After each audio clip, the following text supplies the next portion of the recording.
This is a Mazda MX5, and for £27,000 this is the best sports car that you can buy new.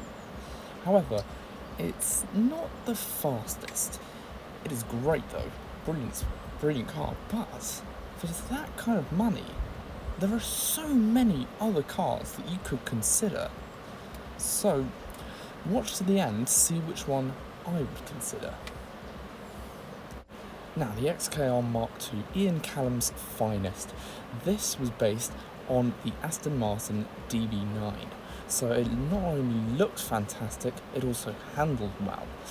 Power comes from a 5-litre supercharged Jaguar V8, producing 503 brake horsepower going to the rear wheels via a 6-speed automatic. It's available in the hatchback, so it's practical, has 4 seats, and a really nice interior. The exterior is not bad either. In fact, this car has aged incredibly well. It's one of my favourite Jaguar designs. I really like these cars, and for £25,000 I don't think there's a better car, or is there? Anyway, you can get a really nice spec one within budget. Now, the M6, this was BMW M's luxury sports coupe. This was designed to travel long distances at high speed, the perfect autobahn cruiser. Again, 4 seats, smaller boot than the Jag, however this is rear wheel drive, and that makes for a very exciting driving experience. In terms of the practical stuff, well, in terms of performance things anyway, carbon fibre roof to reduce weight, which a bit nerdy but still kind of cool. You do lose out on the sunroof though. However, this car still has a 4.4-litre twin-turbo V8, which can be a bit troublesome, so luckily for £25,000 you're going to get a very nice car for the money. And a nice interior too. Oh yes, the V8 Vantage. This was Aston Martin's most hotly anticipated car, designed to rival the Porsche 911. It looked fantastic, and nowadays these have become the bargain of the century. These are starting to get incredibly cheap. You can get a 4.3 or 4.7 litre V8, both are available with a manual gearbox, and I think they're only 2-seaters, which is a shame. However, look at the car, it's beautiful, the styling is fantastic, and honestly, I think this is one of the best looking cars on the list, by far. I think that now's a really good time to buy these because I think soon they're going to become an appreciating classic, so this might be the one to go for if you're looking for an investment. Maybe you want to play it safe, go for this car's rival, the 911 Turbo. This is the 996 with the twin-turbo 3.6-litre flat 6, which actually came from their Le Mans car, sort of, very similar engine, dry sump, proper race car technology in this thing. Great looking car. My chemistry teacher had one and it was really cool. Same colour as the one in the video, same blue. You can get it in a convertible, which probably isn't as good because it doesn't handle as well, but you can get it with a manual, which is really nice, and all-wheel drive, which is perfect for the winter and can handle all that power. You get nearly 500 horsepower out of these quite easily, although stock they come with around 414. Unfortunately, you're not going to get a Turbo S within budget. Maybe you want something American. The Ford Mustang GT S550. This was, well, a sensation when it came out, not only because it was affordable, but also this was the first time the Ford Mustang was ever sold in right-hand drive markets. It was also available with a 6-speed manual gearbox, really nice interior with some cool features such as line lock if you want to do a bit of drag racing, and you could even get it with a valved exhaust, which is pretty good if you don't want to wake your neighbours up in the morning.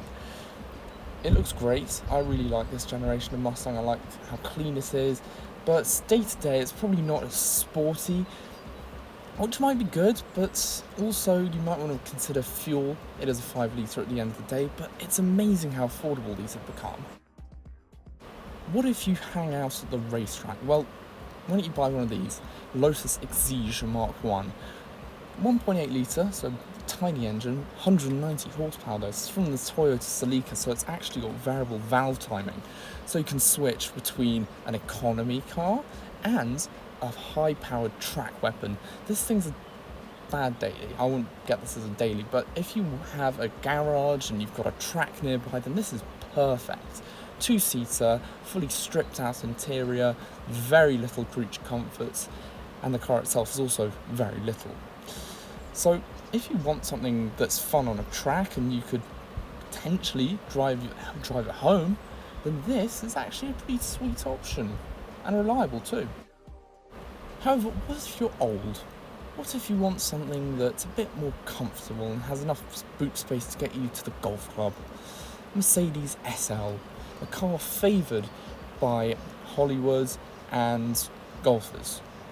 This thing has a 6.2 litre twin-turbo V8 engine producing well over 500 horsepower sent to the rear wheels via an automatic gearbox, and the car itself is very smooth and comfy, just like a Mercedes should be. It's a bit boring. It's not the most showy-offy car on the list, but if that's what you want, if you want to be subtle, then maybe this could be perfect. Now, Maserati. This brand has been, well, it's like a rock star who's basically landed in a life of drugs and depression. They're really struggling at the moment, and they haven't really produced anything cool. I mean, this is quite cool. Pininfarina styling, could get it with a manual, pretty cool looking Maserati. It sounds great, but it's probably the worst car to buy on the list. Not only because any money that you spent on this car, you'll immediately lose it. These have fallen dramatically in terms of depreciation, and that's a shame. Because, I mean, they were pretty cool when they came out, but Maserati, I mean, they kind of lost their way a bit. I wouldn't get this. I would get this, a TVR Tuscan. This thing is mental. The craziest car to ever come out of Blackpool. 4 litre, straight six, naturally aspirated up front, manual gearbox, rear wheel drive, no assist whatsoever. This is like a Dodge Viper. This thing is wild in so many ways. This thing is so exciting that now that they're legal to import, Americans are all over them. This car was designed to be raw, it's designed to be weird, it's designed to be just the craziest sports car that you could buy. Wild supercar, I absolutely love this thing.